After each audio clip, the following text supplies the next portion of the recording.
Hi, my name is Vincenzo Berghella, and it's my pleasure to share with you my few thoughts on preterm birth prevention using ultrasound. My thanks go to Antonia Testa. I am delighted to join this marathon for Solidarity. I think it's a wonderful event. Reminds me of We Are the World. And again, it's what a pleasure to have a passion for what we do and to be able to share it for a greater cause, such as obstetricians and gynecologists coming together for a virtual marathon for Solidarity for India. Again, Antonia, thank you for having me part of this.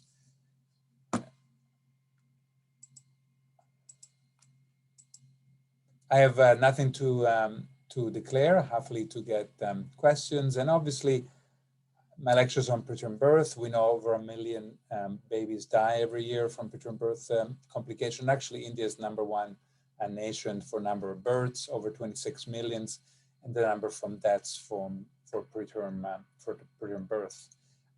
And a lot of these can be preventable. And that's what I'll cover it, prevention, especially using transvaginal ultrasound cervical length, of which we have done a lot of research altogether around the world over the last few years, especially focusing on low-risk patients, singleton without preterm birth, singleton with preterm birth, twins, etc., and using different interventions, again, based on the ultrasound. So ultrasound obviously cannot be the sole, but it can help us direct our intervention, basing all this on randomized controlled trials and meta-analysis of trials, which have been put together in guidelines, and now the 4th edition will soon come out later this year of these guidelines. Important to use the right technique for transvaginal ultrasound, as shown in this picture, well documented in the literature, and do not use transabdominal ultrasound. We documented in the Great Journal years ago. Many others have done the same. There are many shortcomings to transabdominal screening. The data comes really from transvaginal ultrasound, which is more sensitive, cost-effective, based on and supported by international guidelines. And doing transabdominal can have legal shortcomings. So, in the majority of women who are carrying one baby don't have a prior spontaneous preterm birth, we do one cervical length screening by transvaginal ultrasound routinely. It's opt-out, so everybody expects coming at 20 weeks with us to do such ultrasound. And in 1 to 2% of our populations, we get a cervix that is short, 25 or less millimeters. We give them vaginal progesterone, which has been shown by meta-analysis of trials, again in the Great Journal, to decrease preterm birth. But it doesn't take it away completely. There's still some patients, as you can see here, that deliver preterm. There are other benefits of screening women with cervical length. Not only it decreases preterm birth, but it decreases threatened preterm labor triage visits, as we reported 3 years ago with Dr. Nabate, and it decreases admission for preterm labor. So if you screen when they come in also for threatened preterm labor, you decrease admission rates with the same good outcomes. So on top of progesterone, I think cerclage, there is more data that cerclage may be helpful. We're doing a randomized studies on patients who have a short cervix and no prior preterm birth and are already on vaginal progesterone. But the data that made us start the randomized study is here in red, cerclage, in black and white, no cerclage. You can see here different cutoffs for preterm birth, and the cerclage columns in general being shorter, so lower risk of preterm birth, but non-significant results. When you look at very short cervixes, less than 10, came out to be significant, in particular, over 32% decrease, significant decrease in preterm birth. So this made a lot of news, and many people, I think rightly so, consider offering cerclage for women at low risk because they have no prior preterm birth, but now with a short cervix of less than 10 millimeters, not only vaginal progesterone, but also cerclage. And when you do cerclage, consider giving indomethacin for 48 hours and 1 dose of Ansef, because those patients seem to do better. So this got a lot of press. Based on this data, we started a randomized study, which is still ongoing.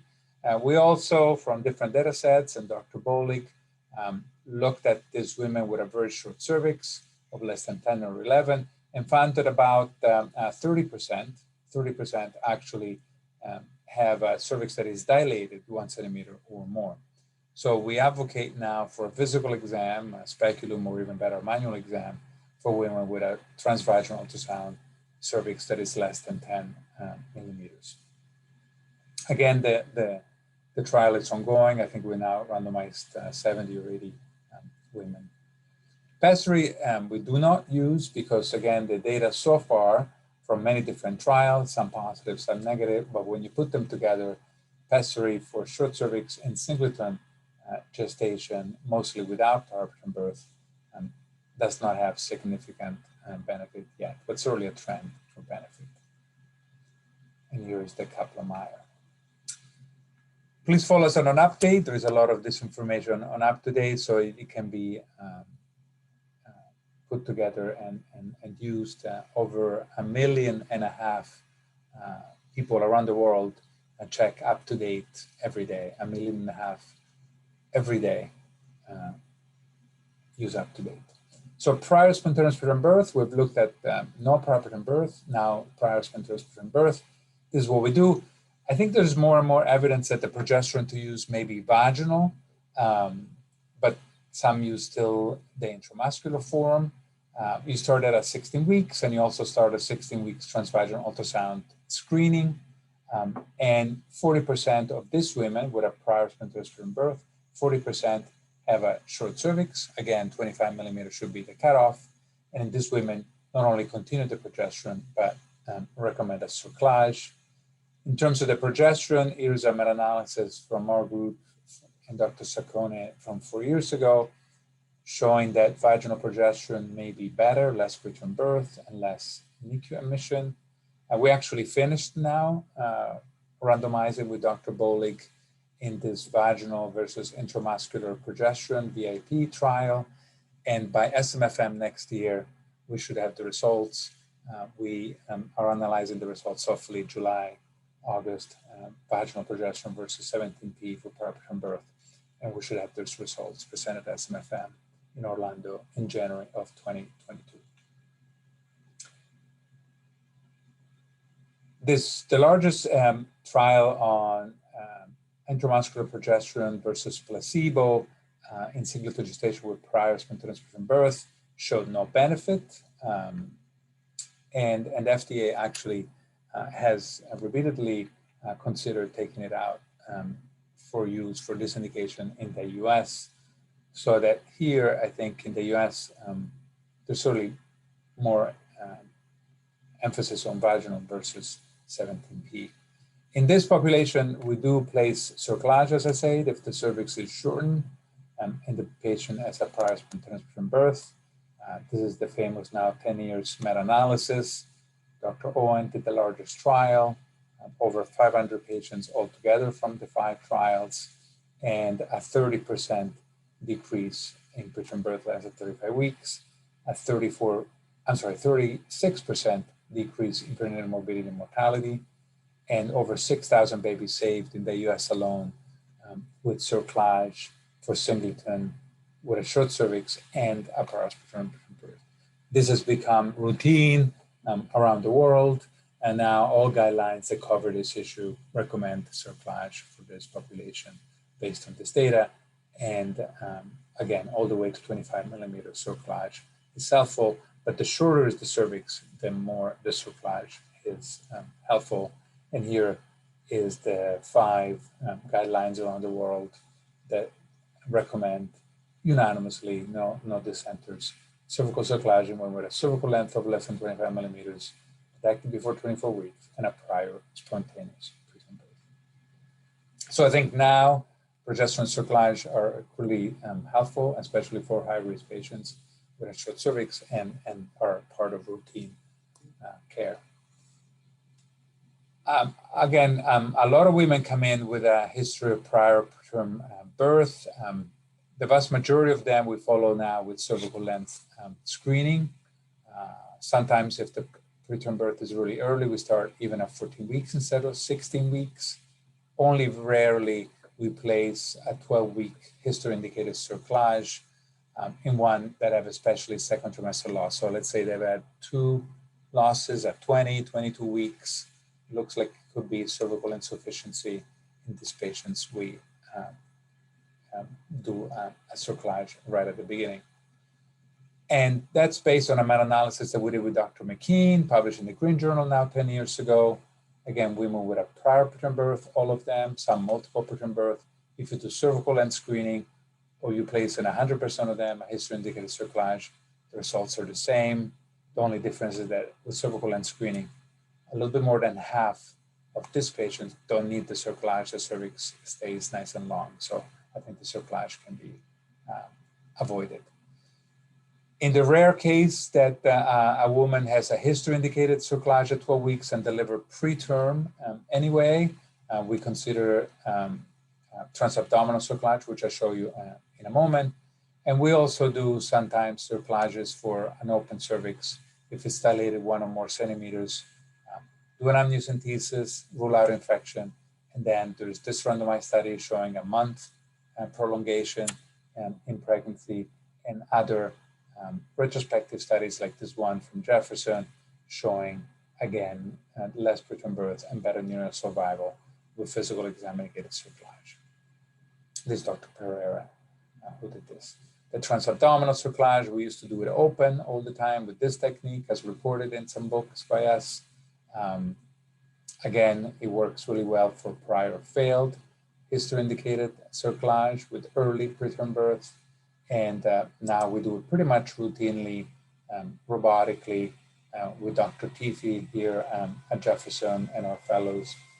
You can see here it dissects the cervix, move quickly, dissects the thing, and then here is the most important part in which you place the cerclage around the cervix, and you do it on both sides. It's nice and safe, and you can see the needle coming through here. And we place many now. You can see here is the other side. Placing the needle on the other side, making sure you hug the cervix and you avoid the vessels. It's basically a bloodless procedures with blunt needles. And then, like we did for other cerclages, you tie up front and you leave it there, and people later on go on and get pregnant, and they do really well. And that may help people with this procedure. Again, some of this data is not only up to date, but also in the Gray Journal. This is the Pink Journal, which I hope you're aware of, EJOG-MFM. So ejogmfm.org. Feel free to send your latest research on high risk and MFM issues, high risk pregnancies. In twins, we also screen once at 20 weeks with transvaginal cervical length. About 20% of them have a short cervix of 25 millimeters or less, and they get vaginal progesterone based on Dr. Romero's other meta-analysis, showing a 31% significant decrease in early preterm birth, less than 33 weeks. Again, all randomized studies, peer-reviewed data. The issue then is, does cerclage help also on top? And we've had contradictory results, even from our group. Many years ago, we thought the cerclage may be bad in twins with a short cervix. Then we thought that it didn't make a difference when we reanalyzed the data based on demographics. And most recently, Dr. Roman from our group showed in a retrospective data that actually cerclage, if the cervix is really short, less than or equal 15 millimeters, as you can see here, they can gain some time compared to no cerclage, in fact, up to 4 weeks or more average. So now with twins, not only we screen them with cervical length, we give them vaginal progesterone if the cervix is less than 25, and if the cervix is really short, we're randomizing them to cerclage or no cerclage based on this Dr. Roman's data. Pessary also in twins with a short cervix doesn't seem to work as well. We and many others did trials, And there is a trend for benefit, but not significant yet. I'm really hopeful this pessary will also be shown to be helpful. So to have big, healthy families, we continue to do more research, and I think this is the latest, most interesting, most practice-changing data that I'll show last in this lecture. Another trial by Dr. Roman on physical exam-indicated cerclage in twin pregnancy, so twins now, with a cervix that is open, 1 centimeter or more. Half of them, small trial, were randomized to cerclage, physical exam-indicated cerclage. Half of them to no cerclage. Again, mostly tie-dye twin pregnancies, dilated about 2 centimeters, some 1, some 2, some 3. And some of them have vaginal progesterone as well. And the ones that were randomized to physical exam-indicated cerclage did much, much better, gained a lot more time in pregnancy. If you don't have a cerclage and you have a twins with a cervix that is 1 centimeter dilated or more, less than 24 weeks, you really tend to deliver right away, as our controls showed. And instead, if you place a cerclage, you have a lot less preterm births, all significant results. And as you can see, the perinatal mortality goes from 77% in controls. Again, this is perinatal mortality until death, to only, and we want this less, but it's so many times less, 18%. And benefits in neonatal outcome. So be the change you wish to see in the world. There is so much good data now on this issue. We are so happy and proud to have been contributing. I thank all our collaborators over time, and I thank all of you contributing to this research. Last slide, and again, thanks to Antonio Testa for this wonderful invitation. I think that everybody who is pregnant should have the easy, cheap opportunity to have a transvaginal ultrasound cervical length. It only takes 5 minutes or less. And there are now ultrasounds with vaginal probes around the world. The majority of women carrying just one baby and no prior spontaneous birth. If they're short, give them vaginal progesterone. If they're really short, consider cerclage. In the 8 to 10% of women of prior spontaneous birth, give them all progesterone starting at 16 weeks and cerclage in the 40% who have a short cervix of less than equal 25 millimeters. And in the 1 to 3% of twin pregnancies in the world, and depending on what country you're in, 20% are going to have a short cervix. Give them vaginal progesterone, seems to be helpful. And if the cervix is really short, also may contribute, may consider cerclage. And certainly if the cervix is dilated, I think now most societies are changing their guidelines and recommending cerclage based on Dr. Roman's trial. And even if they come in for threatened preterm labor, I think transvaginal ultrasound cervical length should serve as first line for diagnosis. Again, this has been proven to save lives of babies, to improve lives. That's what we're all about here, helping lives. Again, my thoughts go to my Indian friends. I've been in India. I love the country. And there are so many babies who have preterm birth there, the most in the world. So many babies that die there from preterm birth, most in the world, that I'm so happy that we're spreading this news around the world, including in our beloved India. Thank you very much.